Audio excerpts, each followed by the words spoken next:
Hey everyone, this is Dabicab, and today I'm going to go over strategies to help you win and not draw in Capture the Flag. So last night I played a bunch of this game mode, and I could tell you that when I started, I got draw after draw after draw. So the matches were just basically 0-0, 1-1. I thought that the achievement to get a 3-0 victory was basically impossible. But after playing for an hour or two, I sort of got a feel for the game mode and started to figure out how you're supposed to win. And then I started climbing the ranks pretty quickly and playing against much better opponents, getting a feel for the game. So I'm going to share this with you and share my tips about how to win in Capture the Flag and not draw. So, number one, probably the single most important tip is to be aggressive. Be super aggressive. I think a lot of teams were kind of, especially when I started playing, were just overly defensive, especially when they lost the flag. Like, here, look at our team. We're going in hard. We're going in strong. We're getting kill after kill. We're pushing the point. And we're just being really aggressive, forcing them back. You have to run so far to get back to your point after dying that it just really favors the attackers. So, I block them off, we get the flag, and we run it back. So I think that one thing that people tend to do is they'll lose the flag, and then after they lose the flag, they'll think to themselves, oh, we can't let that happen again. We need to be way more defensive. We need to protect the flag. So then they're extra defensive. And that's a mistake, because if you're down, being defensive is the worst thing you can do. You need to be extra aggressive and get the flag. Otherwise, you're just gonna lose to the clock. So you just got to be aggressive in this game. Also, one really important thing to understand is, I was gonna go by and get that Mercy, but that Hanzo got some arrows into me, unfortunately. Anyways, one thing to understand is that if you've got like a Symmetra or a Torbjorn in the back line defending, they can't suddenly move forward and be on the front line. But your defender or your offensive line can very easily rotate back to the back and help defend in case something goes badly.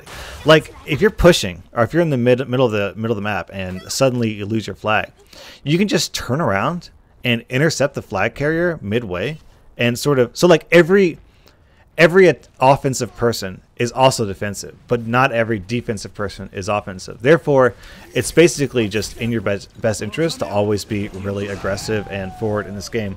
So here we go with our ults. Here's the Mei ult, there's the Pharah ult, the Lucio ult comes down. I think that's all of them. I wall them off again.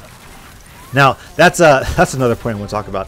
Mei and D.Va are phenomenal at this mode. They are so good because of the Mei ice wall and the D.Va right click. Basically, whenever you're pushing in, you can just wall off or right click towards where the people are coming at you from, typically spawn point. And that will completely shut off all damage coming at you, and you're just basically totally safe to capture the point. This is especially true in the control room map, because the control room map just has one tiny little door that the spawners have to go through to get back to their flag to defend it. And you can just completely shut that off with the Mei wall. Also, D.Va can completely cover that wall with a right click. So you can just have a Mei or a D.Va standing on the point, drop the wall or the D.Va right click, and there's basically nothing they can do except just hope that the wall drops quickly enough that they can come through and try and pick you up after you've gotten the flag. So from here, we've had a really strong start. I think that from this point, our team starts to get a little bit conservative and defensive, which, I can't really blame them too much because we have the 2 points, so there's not much need to be really aggressive. But, I think we probably could have gotten a 3-0 win here if we'd been a little bit more aggressive and just stopped getting lazy. I think we got a little bit lazy here. Anyways, so one strategy that I've seen some people do, which is pretty effective, is if you've got a Torbjorn or a Symmetra on defense, if you're sort of really trying to make that push, what you can do is bring them forward and have them support the push while their turrets do the brunt of defending entirely by themselves. And that's a little bit risky because like a Symmetra can come out and just, hack the turret or right click the point. I'm sorry, and ult the point, and that will turn off the Torbjorn turrets or whatever, and that'll give her a really good opportunity to just totally safely get the flag and then escape out of there. And it's definitely risky. There's a good chance that you might lose your flag if you do that. However, you're going to have an offensive line of 6 people. So if you have a Tracer or a Sombra in the back trying to get your flag, while a 6-stack goes in on their flag, then they're probably going to lose their flag too. They're probably going to lose a lot of people just because they're automatically outnumbered, because at best case scenario for them, it's a 5v6, which is already pretty bad. So this is a pretty good Roadhog play. I thought I was going to wipe him up in Mercy, but he made a pretty fast clutch hook and shotgun on me, unfortunately. Anyways, so just keep these tactics in mind. Be aggressive. Be really aggressive. Go forward. Be offensive. Try and overwhelm them. Keep them on the back foot. Secondly, coordinate with your team. Don't expect to just come in as a lone Tracer or Sombra and get the flag. Sure, that happens occasionally, but the better you, like the higher the bracket, the better you get at the game, the less likely that's going to be, because teams are going to be more coordinated. Also, you have got to coordinate your ults, man. Just save your ult. Save your ults for pushes or for defending, ideally for pushes. Then wipe the point, clear it, and get the flag and run back. Next up, as I said before, if you're being offensive and things start to go badly on the back line, just pull back, intercept the flag carrier, or give your defensive line a little bit more support. And, you know, that basically makes your entire team defenders, just really aggressive defenders. So that's, you know, there are just so many benefits to being aggressive. Just be super, super aggressive, and you can get your 3-0 achievement win. Mei and D.Va are powerhouses. Reinhardt can do the same thing as Mei and D.Va, which is block off damage. The issue with Reinhardt is that he's really, really team dependent.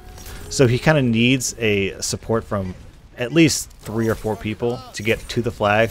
But of course, once you get a Reinhardt on the flag, you're practically guaranteed to get the flag, because you're just going to block so much damage and you pick up the flag so quickly.